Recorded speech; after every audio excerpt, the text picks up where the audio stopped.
keyhole gardens. We just put down the charcoal, you can see, and the last couple of rows we spread out the first batch of chicken feathers. We put the chicken feathers on top with the idea that the wood, that acts as a buffer between the wood and the plants. So as the wood is stealing nitrogen, it's stealing from this chicken feather layer, and the plants up here, hopefully that's a buffer zone. We'll have to see how the raccoons and stuff, if they come in here digging around. But these bags have been sitting out in the backyard and nothing's touched them, so I think we're okay there. But dog hair works, human hair works, chicken bedding from the chicken coops, any kind of manure. You just want something that's high in nitrogen to mitigate the decomposing wood, stealing it from the plant. And biochar is what I couldn't remember before. In Brazil or Peru or somewhere, there's huge areas where it's just thick and rich and full of good plant growing soil, and there's a lot of biochar in that. So we're not going to be using these pathways to grow in, so it'll have a year to neutralize and settle out and do whatever it's got to do, and then we'll have nice good soil for next year.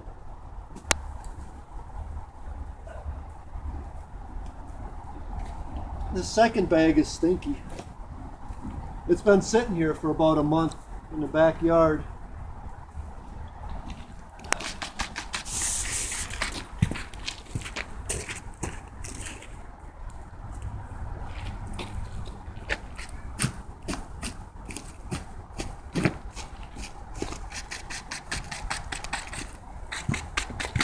And there we go. We're ready to pull the soil back over the top, level it out a little bit. I'm going to put a stake in where each of those are, so that each pathway, each keyhole, so that way we know where to put the sheet mulching and the cardboard and the leaves for our pathway. And it's starting to snow, a little flurry starting to come down, so adios.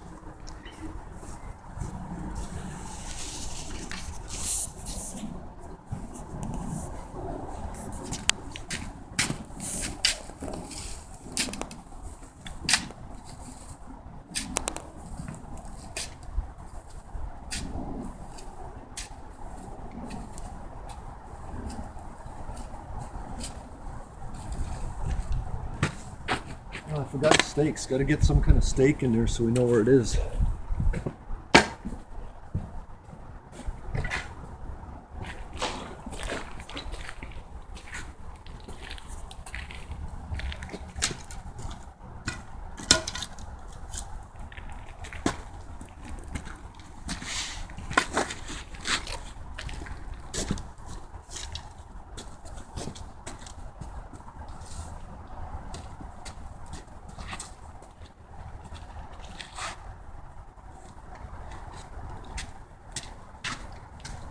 No, I lost the silver.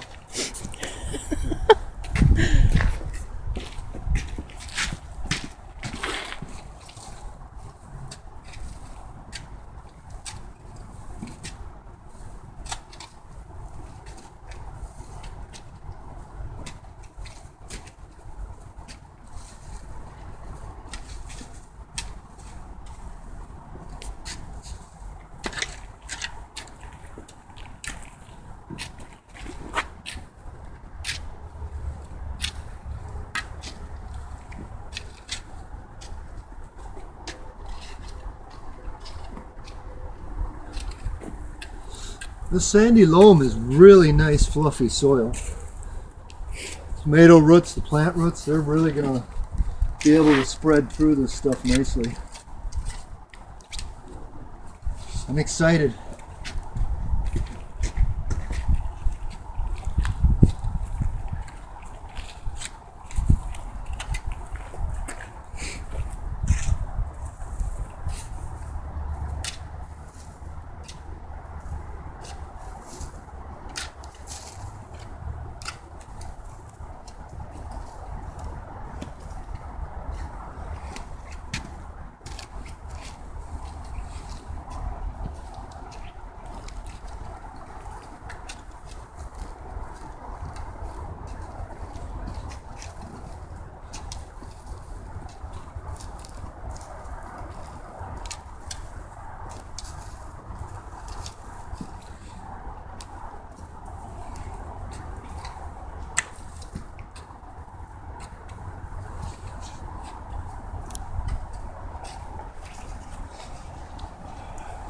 I don't know if you can see it, but this lighter colored stuff here, that's actually existing mycelium mushroom roots.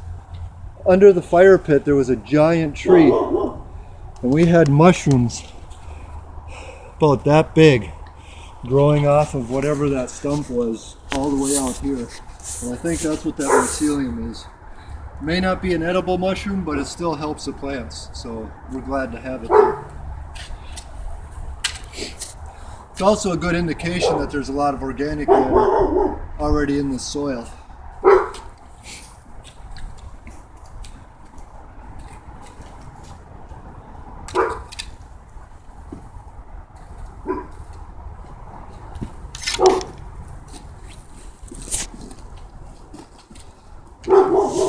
And just in case Britson McGinnis sees this video, I'd like to point out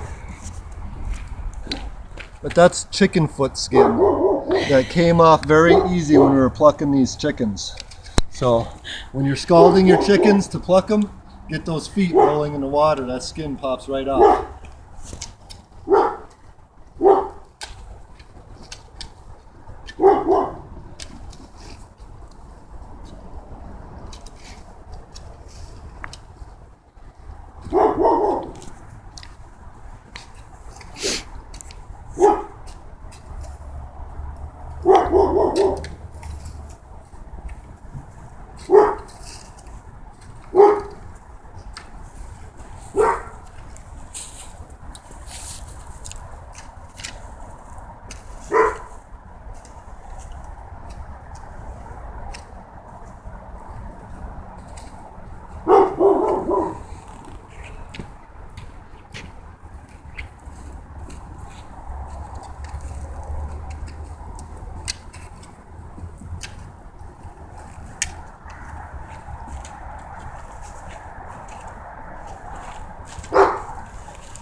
A steel rake would work really good right now to level that all off, but I'll have to borrow one. I don't have one of those. That was a little bit of a workout.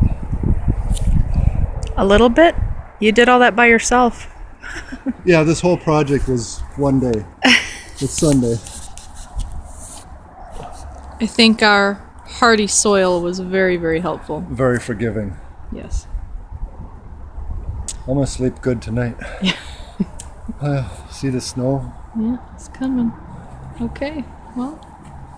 So when the snow melts, it'd be nice if we could even start planting now. We got a bunch of seed packs. Onions, radishes, carrots, all the cole crops, all that stuff is, it can take a frost, it can take this freeze. We get those seeds out today, the snow will moisten them into the soil, and they'll be ready to go as soon as the snow melts. We still have, I looked at the extended forecast, we got about 2 weeks, maybe 3 weeks of below freezing weather at night. But those frost hardy plants, those seeds can go in now and they'll sprout out just fine.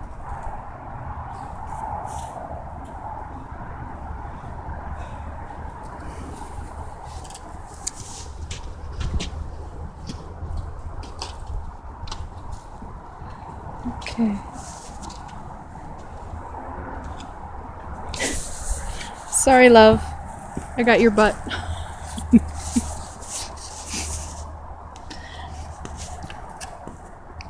Look at all that mycelium there. The very light colored white. This here. Yeah.